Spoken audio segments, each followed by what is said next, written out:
आप सबको प्रभु यीशु मसीह के मधुर नाम में नमस्कार। हम परमेश्वर पिता का धन्यवाद करते हैं कि उसने हम सबों को ये अवसर दिया है, ये स्वतंत्रता दी है और ये संसाधन दिए हैं जिनसे कि हम एक दूसरे के साथ आत्मिक वचन को शेयर कर सकते, एक दूसरे के साथ इस वचन को बांट सकते हैं। प्रभु का धन्यवाद करें। आइए हम उससे बल शक्ति मांगे। परमेश्वर पिता, हम आपके चरणों पर अपने सिरों को झुकाते हैं इस बहुमूल्य अवसर के लिए, जबकि हम आपके वचन में से कुछ बातों को सीख सकते हैं। प्रभु जी, मेरी सहायता कीजिए कि मैं आपकी आत्मा में होकर आपके पवित्र वचन को आपके लोगों में बांट सकूं, और दीपिका की सहायता कीजिए कि वो इसको रिकॉर्ड कर सके और आप लोग बाइबल के पदों को पढ़ सके। हम तीनों मिलकर जबकि इस वचन को तैयार करते हैं, आप हमारी अगुवाई कीजिए और सुनने वालों के साथ होइए, ताकि वो भी इस वचन के द्वारा आशीषित हों और आपकी महिमा करें। आपने प्रार्थना सुना, धन्यवाद। बिनती यीशु के नाम से मांगते हैं, आमीन। जब हम अपने परमेश्वर पर ध्यान लगाते और उसके कार्यों को देखते हैं तो हमारा मन कई बार आश्चर्य से भर जाता है। हमारा परमेश्वर कितना महान है। वो ना सिर्फ हम मनुष्यों के कामों पर, हमारे जीवन पर अपनी दृष्टि को रखता है, लेकिन वो संसार के हर जीव जंतु को देखता रहता है। और संसार में जो हमारी दृष्टि में सबसे छोटा दिखने वाला जंतु है वो चींटी है, और परमेश्वर चींटी पर भी ध्यान लगाता है और चींटी के विषय में भी वो देखता है और मनुष्य से कहता है कि उससे शिक्षा लो, उसको देखो कि कैसे चींटियां काम करती हैं और उसके द्वारा तुम अपने जीवन में कुछ बातों को सीखो। तो आइए हम नीति वचन उसके 6वें अध्याय में जाएं और वहां पर देखें कि कैसे परमेश्वर हमारे लोगों को, हमको उन चींटियों के माध्यम से शिक्षा देता है। हे आलसियों, चींटियों के पास जा, उनके काम पर ध्यान दे और बुद्धिमान हो। उनके ना तो कोई न्यायी होता है और ना प्रधान, ना प्रभुता करने वाला, तो भी वे अपना आहार धूप काल में संचय करती है और कटनी के समय अपने भोजन वस्तुएं बटोरती है। परमेश्वर चींटियों की गतिविधियों पर भी नजर रखता है। कितना अजीब सा लगता है, कितना अनोखा लगता है कि वो परमेश्वर जो कि इस ब्रह्मांड का रचनाकार है और उस ब्रह्मांड में हम जो हैं उसकी दृष्टि में एक चींटी के समान है, लेकिन हमसे भी हजार लाख गुना छोटे जंतु पर उसकी दृष्टि है। और वो अपने वचन में उसके विषय में लिखवाता है कि हे आलसी, चींटियों के पास जा। परमेश्वर उसको नजदीक से देख रहा है।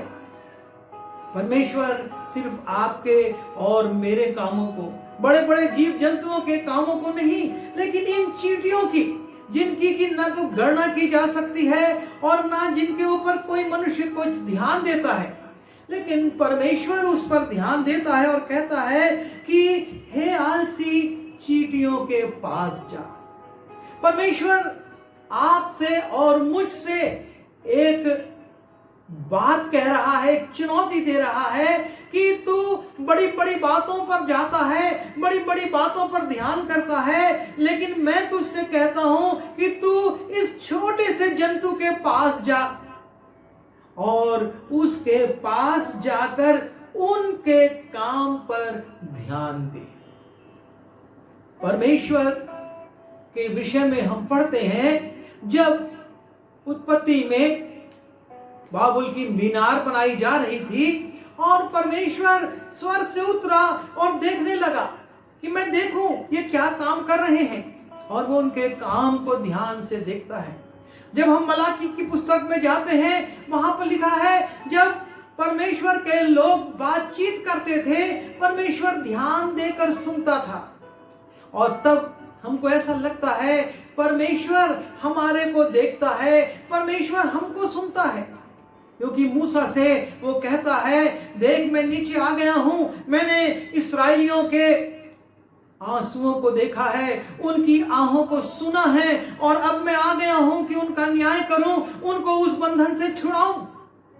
और ये सब पढ़ने के बाद हमको लगता है परमेश्वर की दृष्टि हम मनुष्यों पर लगी रहती है, पर यहाँ परमेश्वर कहता है चींटियों के पास जा और उनके काम पर ध्यान दे, क्योंकि परमेश्वर ने उनके काम को देखा है, परमेश्वर उनके काम को जानता है, किस रीति से चींटियां काम कर रही हैं, किस रीति से वो अपने बातों में लगी हुई हैं, अपने कार्यकलापों में लगी हुई हैं। और इसलिए परमेश्वर मनुष्य से कहता है, जो उसकी सर्वोत्कृष्ट रचना है, जो सर्वश्रेष्ठ रचना है, जो सबसे बुद्धिमान है, जो सबसे शक्तिमान है, और जिसके पास तमाम ज्ञान का भंडार है, लेकिन ऐसे मनुष्य से परमेश्वर कहता है कि पहले तो तू चींटियों के पास जा, झुक, देख, उसके बाद कहता है उनके काम पर ध्यान दे और बुद्धिमान हो जा।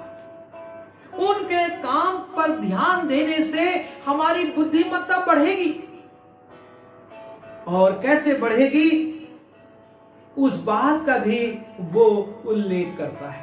परमेश्वर इस बात को कहता है कि जब हम चींटियों के पास जाएंगे, चींटियों के काम पर ध्यान लगाएंगे, तो हम और बुद्धिमान हो जाएंगे। हम जो अपनी बुद्धि पर गर्व करते हैं, और ये चींटियां हमारे सामने कुछ भी नहीं है, लेकिन इनको के काम को देखने से परमेश्वर कहता है तेरी बुद्धिमत्ता बढ़ेगी, तू बुद्धिमान हो जाएगा, और कहता है कि तू उसके काम को देख और बुद्धिमान हो जा। क्यों? आज संसार की जो दशा है, सबसे बुद्धिमान मनुष्य की दशा है, वो इन चींटियों से भी गई बीती है, क्योंकि परमेश्वर 7वें पद में लिखता है उनके ना तो कोई न्याय होता है, अर्थात उनमें ये कोर्ट केस नहीं होते, उनमें ये संपत्ति के विवाद नहीं होते, उनमें हत्या और उनमें चोरी की घटनाएं नहीं होती। तभी तो उनके पास कोई न्याय नहीं है, उनको न्याय की आवश्यकता ही नहीं है, क्योंकि वो अपना जीवन एक सीधे साधे रूप में व्यतीत करती हैं। ये चींटियां ना तो लड़ती झगड़ती हैं, ना एक दूसरे के सामान पर दावा करती हैं, ना इनके पास संपत्ति का दावा है, और ना इनके पास कोई अहम की बात है जिससे इनमें लड़ाई झगड़ा हो। परमेश्वर कहता है उनके ना तो कोई न्याय होता है और ना प्रधान, ये प्रधानों का भी चुनाव नहीं करते। आज जनता बड़ी उम्मीद से अपने प्रतिनिधियों को चुनती है, और जब वो प्रतिनिधि प्रधान हो जाता है तो वो जनता को भूल जाता है। लेकिन चींटियों में प्रधान ही नहीं है, और ये समस्या ही नहीं है कि उनमें लोकतंत्र हो कि उनमें तानाशाही हो, वो सब अपने आप को समान समझती हैं, उनमें समानता है, और उनमें कोई प्रधान नहीं और ना प्रभुता करने वाला,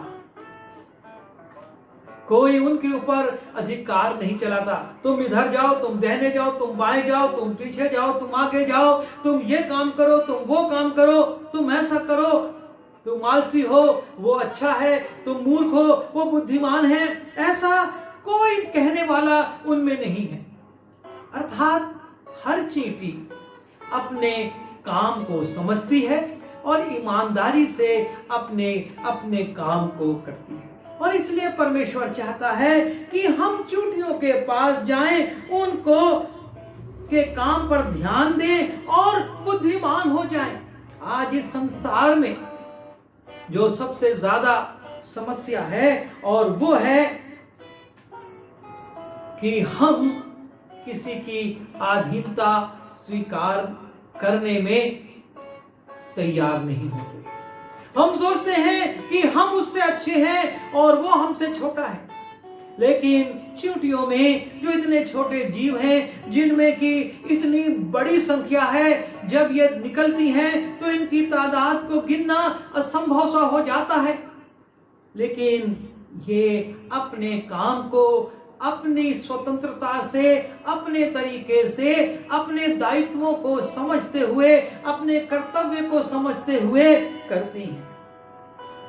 ये वेट नहीं करती कि हमारा प्रधान हमको आदेश जब देगा तब हम काम करेंगे। यदि आप दिन में चींटियों को देखें, आप देखेंगे कि वो कुछ ना कुछ कर रही हैं, कहीं ना कहीं जा रही हैं और किसी ना किसी भारी सामान को, जो उनके वजन से भी कई गुना भारी है, उसको ढकेलते हुए जा रही हैं। आप रात में उठिए, आप तब भी देखेंगे कि चींटियां बिजी हैं। वो कब विश्राम करती हैं, कब वो सोती हैं, कब वो अपने घरों में चली जाती हैं, किसी को नहीं पता, क्योंकि उनका जन्म होता है और वो अपने कार्य में लग जाती हैं। चींटियों को हम देखेंगे कितनी बड़ी बड़ी चीजों को, कितने बड़े बड़े मरे हुए तिलचट्टों को वो 8, 10, 15 मिलकर खींचती हैं और ले जाती हैं। कितनी बार वो उनसे छूटता गिरता है, लेकिन आप फिर नजर उठाएंगे तो आप पाएंगे कि वो फिर उसको उठाकर ले चल रही हैं। उनको पर लाठी चलाने वाला, उनको आदेश देने वाला कोई प्रधान नहीं है, पर वो अपने काम में आलस नहीं करती, वो अपने काम में व्यस्त रहती हैं।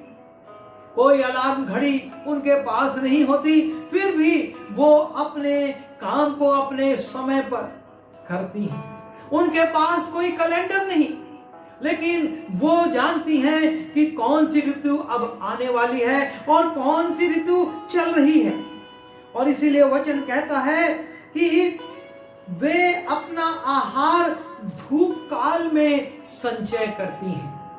वो कितना खाती हैं, हम देखते हैं कितनी बड़ी होती हैं और कितना खाएंगी, लेकिन फिर भी वो अपने आहार को धूप काल में, अर्थात जब परिस्थितियां अनुकूल होती हैं, उस समय में वो उसको बटोरना शुरू कर देती हैं। वो इंतजार नहीं करती कि जब ये सामान खत्म हो जाएगा तो हम दूसरा देखेंगे, लेकिन वो अपने संचय को, अपने जमा करने के ढंग को इस रीति से संचालित करती हैं कि जब धूप काल रहता है, जब सूखा के समय रहता है, जब चीज को ले जाना आसान रहता है, वो अपना संचय शुरू करती हैं। और लिखा है, कटनी के समय अपनी भोजन वस्तु बटोरती है। वो धूप काल में संचय करती, कटनी के समय अपनी भोजन वस्तु को जमा करती हैं, बटोरती हैं। कटनी जो है वो इस बात का प्रतीक है कि अभी बहुतायत से है। कटनी में, खत्ते में अनाज बहुतायत से आता है, क्योंकि वो खेत से काटा जाता और कोठार में लाकर जमा किया जाता है और बहुतायत के साथ होता है। और जब बहुतायत से है, उसी समय उनका संचय शुरू हो जाता है। आज हम अपने जीवनों पर विचार करें, क्योंकि परमेश्वर का वचन यह आदेश देता है कि हे आलसी, चींटियों के पास जा, उनका काम ध्यान से देख और बुद्धिमान हो जा। ये छोटी छोटी चींटियां आपके लिए और मेरे लिए कुछ संदेश रखती हैं, और उस संदेश को परमेश्वर चाहता है कि हम स्वयं में होकर समझें और उससे बुद्धिमान हों।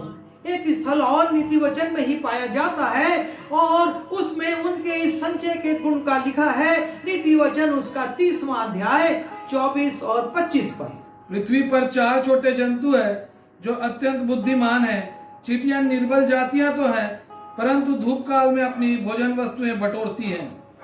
परमेश्वर का वचन कहता है कि 4 छोटे जंतु हैं, लेकिन अत्यंत बुद्धिमान हैं। परमेश्वर की दृष्टि में ये चींटियां बहुत बुद्धिमान हैं, और इसलिए परमेश्वर कहता है कि चींटियां निर्बल जाति तो हैं, वो निर्बल है लेकिन बुद्धिमान है। और ये जो बुद्धिमानी है ये निर्बलता के हर पक्ष को दबा देती है। वो निर्बल है, उनके पास शक्ति ज्यादा नहीं है, लेकिन ये चींटियां बहुत बुद्धिमान हैं। इनके विषय में लिखा है, सुलेमान कहता है जो अत्यंत बुद्धिमान है, ये अत्यंत बुद्धिमान है।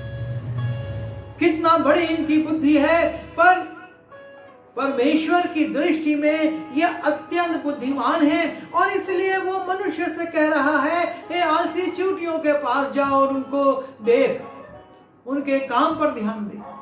आपको और मुझको बुद्धिमान बनने के लिए इन चींटियों के पास जाना होगा। और इसलिए कहता है, धूप काल में अपनी भोजन वस्तु बटोरती। हम हाय हाय करते, बहुत गर्मी है, हम कैसे करें? लेकिन इन चींटियों को इस गर्मी से कोई फर्क नहीं पड़ता, और ये अपने भोजन को उसी समय में बटोरना शुरू कर देती हैं। कितनी बार मैं देखता हूं गर्मी के दिनों में चर्चों में अटेंडेंस कम हो जाती है। क्यों हो जाती है? बहुत गर्मी है, और खास तौर से जब चर्च छूटता है 1.5-2 घंटे के बाद, तब तक तो बहुत धूप हो जाती है और लौटना बड़ा मुश्किल लगता है। कितने लोग चर्च की आराधना जब लंबी होने लगती है बड़बड़ाने लगते हैं। लेकिन परमेश्वर का वचन कहता है कि ये चींटियां अत्यंत बुद्धिमान हैं, क्योंकि धूप काल में अपनी भोजन वस्तु बटोरती हैं। हम सिर्फ पृथ्वी के भोजन को नहीं, लेकिन आत्मिक भोजन को देखें। इसको बटोरने के लिए हमको मौसम को देखने की आवश्यकता नहीं, धूप काल में भी हमको इसको बटोर कर अपने समय में रख लेना है। और हमको कटनी के समय में, क्योंकि वचन कहता है एक समय ऐसा आने वाला है जब लोगों को रोटी की नहीं, परमेश्वर के वचन की प्यास होगी, और जब लोगों को अनाज की नहीं, परमेश्वर के वचन की भूख होगी, और वो इधर उधर भटकेंगे और नहीं पाएंगे। क्योंकि अभी कटनी का समय है, अभी बहुतायत से, चाहे YouTube हो, चाहे Facebook हो, और चाहे दूसरे संसाधन हो, परमेश्वर का वचन बांटा जा रहा है, पर अभी बटोरने की लोगों को फुर्सत नहीं है। चींटियों से शिक्षा लें, वो धूप काल में भोजन वस्तु बटोरती हैं, ताकि जब प्रतिकूल परिस्थिति आ जाए, जब उनका अपने बिलों से निकलना मुश्किल हो जाए, जब पानी की धाराएं बहें जिसका सामना वो नहीं कर सकेंगी, तब वो उस भोजन वस्तु से अपने आप को तृप्त करें और मजबूत रहें। आज हम अपने जीवनों पर विचार करें। ये छोटी जंतु, ये छोटे जीव आपसे और मुझसे कहते हैं, हे आलसी। वहां पर शब्द इस्तेमाल हुआ है हे आलसी, क्योंकि हम संसार के कामों के लिए तो बहुत चैतन्य हैं, संसार की चीजों को बटोरने के लिए चैतन्य हैं, लेकिन आत्मिक जीवन में हमारे आलस्य है। हम परमेश्वर के वचन को पढ़ने में आलसी हैं, हम परमेश्वर से प्रार्थना करने में आलसी हैं, हम परमेश्वर के भवन में जाने में आलसी हैं। कभी हमको बारिश दिखती है, कभी हमको धूप दिखती है, और कभी हमको ठंड लगती है, और हम उस आत्मिक भोजन को बटोरने से वंचित रह जाते हैं। और तब जबकि भोजन का काल होगा, जबकि इस प्रकार की स्वतंत्रताएं नहीं होंगी, तब हम क्या करेंगे? हम कमजोर हो जाएंगे, क्योंकि हमको आत्मिक भोजन नहीं मिल रहा है। पर गलती हमारी है। यदि अभी समय रहते, जैसे दाऊद ने कहा कि मैंने तेरे वचन को जब मुझको मिला, मानो मैंने उसको खा लिया और वो मुझको मुंह में मीठा लगा।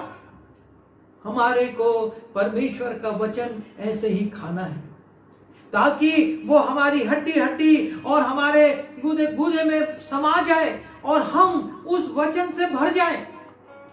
क्योंकि धूप काल में, कटनी के समय में हमको बटोरना है। हम सोचें, हम विचार करें, ये छोटी चींटियां आपसे और मुझसे कह रही हैं, आज हम अपनी शक्ति अपने न्यायियों को बनाने में, अपने प्रधानों को बनाने में और अपने यहाँ अगुओं को बनाने में शक्ति का व्यय करते हैं। हमारा ध्यान, हमारा मन उनके ऊपर लगा रहता है और हम सोचते हैं कि इससे हमको लाभ होगा, लेकिन हम एक दूसरे पर भरोसा नहीं रखते, अपने कर्तव्य का पालन नहीं करते। अपनी दृष्टि में हम बुद्धिमान होते हैं, लेकिन परमेश्वर की दृष्टि में हम मूर्ख हो गए हैं। कितनी बार हम देखते हैं, जब पासवान नहीं होता, हम जग जाने से कतराने लगते हैं। अरे वो ही तो बोलेगा, ऐसा तो है, वैसा। परमेश्वर कहता है, तुम अपने धूप काल के समय में, कटनी के समय में संचय करो। आपको और मुझको आत्मिक शक्ति का, आत्मिक भोजन का संचय अभी करना है। अभी समय है, अभी हमारे पास प्रार्थना करने का समय है, अभी हमको आराधना करने का समय है कि हम घर में बैठकर आराधना कर सके। अभी वचन पढ़ने का समय है कि हम बहुतायत से वचन पढ़ सके। पर हम अपने इन तमाम समयों को सांसारिक बातों में लगा दे रहे हैं, और जब मृत्यु का दिन आएगा, हम बिस्तर पर होंगे, पछताएंगे। तब हम कहेंगे कि मैंने कैसे वचन से घृणा करी और मैं संसारिक बातों में आ लगा। नीति वचन का लेखक कहता है कि तब पछताएंगे, लेकिन तब पछताने से लाभ नहीं होगा, क्योंकि समय गुजर चुका होगा और समय अभी है। समय परमेश्वर ने हमको अभी दिया है। आज हमारे देश में स्वतंत्रता है। कितनी बार आप फोटो देखेंगे, तस्वीरें आती हैं, वीडियो आते हैं कि कितने देशों में सताव है। वहां कटनी का समय निकल गया, वहां धूप काल का समय निकल गया, अब लोग बटोर नहीं पा रहे हैं। और ये समय हमारे देश में भी आएगा। ये कटनी की ये स्वतंत्रता जो हमको है कि हम कहीं पर भी आराधना कर सकते, हम कहीं पर भी झुंड बना सकते, प्रार्थना कर सकते, हो सकता है निकट भविष्य में ये स्वतंत्रता समाप्त हो जाए, और तब हम क्या करेंगे। और इसलिए परमेश्वर कहता है कि चींटियों के पास जा, उनसे को देख, उनके काम को देख और बुद्धिमान हो, और समय रहते अपने आत्मिक जीवन के लिए, अपनी आत्मिक बातों के लिए तू संचय कर। वचन से भर जा, वचन से परिपूर्ण हो जा। हमारे जीवन में वचन ही वचन हो, ताकि जब भी विपरीत परिस्थितियां हों, हम उसमें अपने परमेश्वर के वचन को अपने मन में दोहराते हुए, अपने मन में उसको गाते हुए, उसका भजन कीर्तन करते हुए आत्मिक जीवन में आगे बढ़ सके। आज हमारी दशा क्या है? प्रभु इस छोटे से जंतु के बारे में, जिसका ज्यादा उल्लेख बाइबल में नहीं है, लेकिन उसके बावजूद परमेश्वर कहता है कि यह अति बुद्धिमान है, और हमको उसके पास जाने और उससे शिक्षा लेने और बुद्धिमान बनने की आवश्यकता है। प्रभु हमारी सहायता करे कि हम अपने विशालता को त्याग कर, हम अपनी ऊंचाइयों को त्याग कर, अपनी बुद्धिमत्ता को त्याग कर, इस छोटे से प्राणी के माध्यम से अपने जीवन में शिक्षा को लें, और प्रभु के सामने हम भी अति बुद्धिमान हो जाएं। आइए हम दुआ करें। प्रभु जी, हमने अभी नन्ही चींटियों के विषय में देखा है। आप उसको अति बुद्धिमान कहते हैं, आप उसके पास मनुष्यों को जाने के लिए कहते हैं और चाहते हैं कि उनको देखकर, उनके कामों को देखकर हम बुद्धिमान हों। प्रभु जी, मैं प्रार्थना करता हूं, हमको वो सूक्ष्म दृष्टि दे, ताकि हम सच में इन छोटे से जीव जंतुओं पर दृष्टि कर सकें जिनको तूने रचा है और हमारी शिक्षा के लिए इस वचन में लिखवा भी दिया है, ताकि हम इनको नजरअंदाज ना करें पर इन पर ध्यान दें और इनके द्वारा अपने जीवन के लिए शिक्षा को प्राप्त कर सकें। सारा आदर महिमा आपको देते हैं, बिनते उद्धारकर्ता अपने यीशु मसीह के नाम से मांग लेते हैं, आमीन।